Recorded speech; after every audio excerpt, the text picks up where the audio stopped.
Hello again to another Agile Color React. And today we have another date night with Eric, as on every Friday. And today it would be the anniversary of someone important. Someone important. How do you say that? Being born? The birth of somebody important? There you go, thank you very much. So, what are we watching? We are watching Why You Should Read Edgar Allan Poe by Scott Peeples. We hear that later. Not Peeples, Peeples. Mm-hmm. Oh, sorry. Because Edgar Allan Poe was born on 19th January 1809 in Boston, Massachusetts. If he would be a vampire, he would be 200 and something now. We just counted that by, I don't know, 215? Around there. Yeah. Mm-hmm. We'll say that. Yeah. So let's just go and see why we should read Edgar Allan Poe. So actually, I don't think I know anything on it.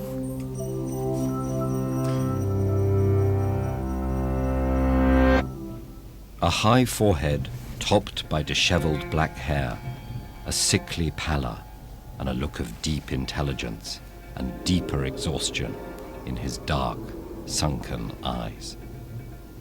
Edgar Allan Poe's image is not just instantly recognizable, it's perfectly suited to his reputation, from the prisoner strapped under a descending pendulum blade to a raven who refuses to leave the narrator's chamber. Poe's macabre and innovative stories of Gothic horror have left a timeless mark on literature.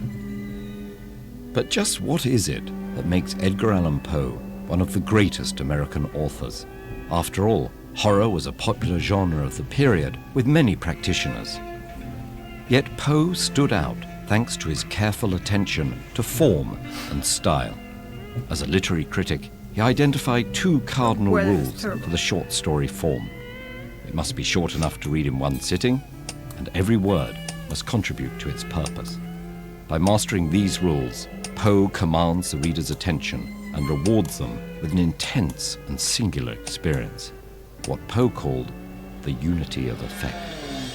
Though often frightening, this effect goes far beyond fear. Poe's stories use violence and horror to explore the paradoxes and mysteries of love, grief, and guilt, while resisting simple interpretations or clear moral messages.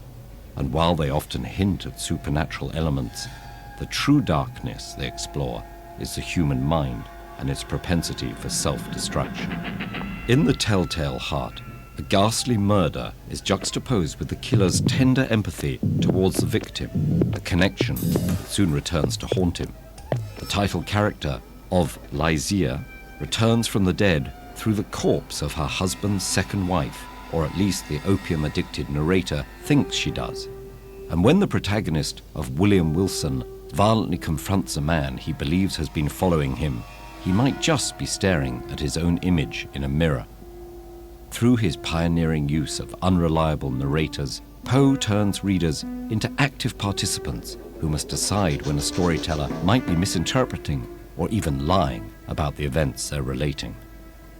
Although he's best known for his short horror stories, Poe was actually one of the most versatile and experimental writers of the 19th century.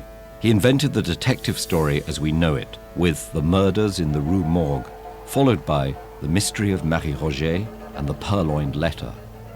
All three feature the original armchair detective C. Auguste Dupin, who uses his genius and unusual powers of observation and deduction to solve crimes that baffle the police. Poe also wrote satires of social and literary trends and hoaxes that in some cases anticipated science fiction. Those included an account of a balloon voyage to the moon and a report of a dying patient put into a hypnotic trance so he could speak from the other side. Poe even wrote an adventure novel about a voyage to the South Pole and a treatise on astrophysics, all while he worked as an editor, producing hundreds of pages of book reviews and literary theory.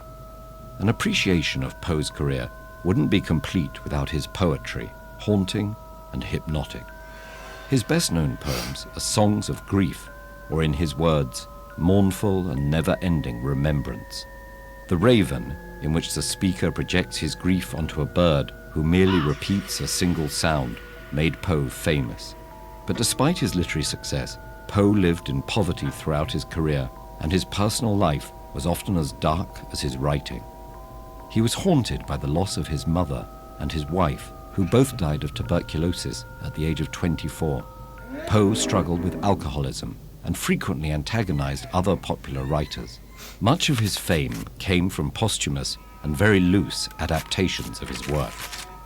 And yet, if he could have known how much pleasure and inspiration his writing would bring to generations of readers and writers alike, perhaps it may have brought a smile to that famously brooding visage.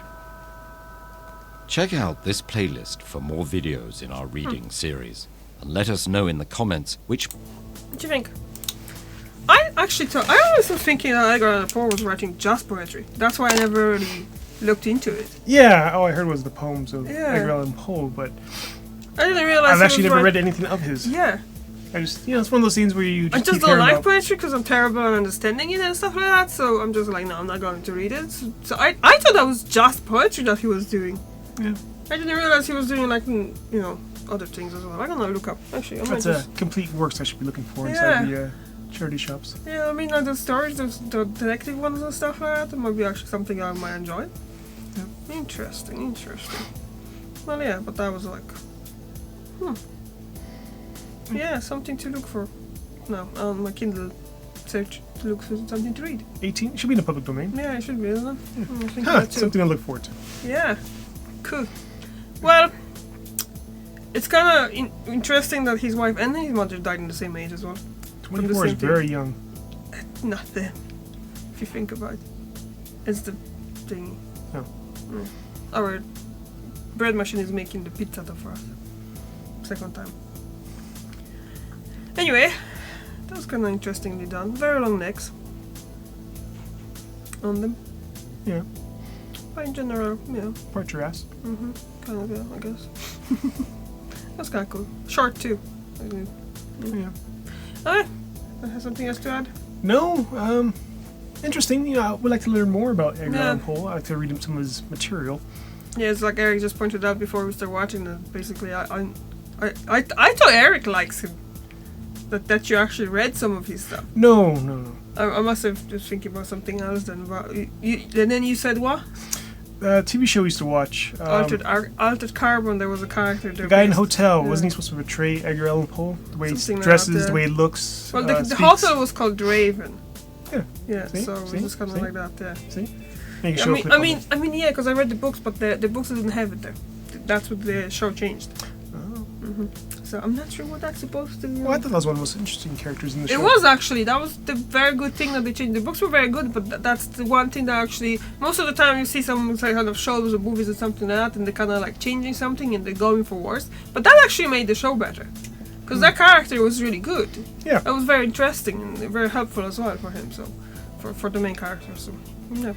It's still sad that they cancelled it before they finished. Yeah, they'll bring it back. Netflix, that's what it does. They just cancel everything. Chop. You like it? Gone! Yeah. Yeah. Okay. I'm gonna be looking out for the next read. Something free on Kindle. Three's good. Okay. Something else? Nope. Okay. Thank you very much for watching. We're gonna go check our pizza dough. Hopefully I it's see you working. tomorrow, and Eric. You see Eric next week. Next week. Yeah. Bye. Bye.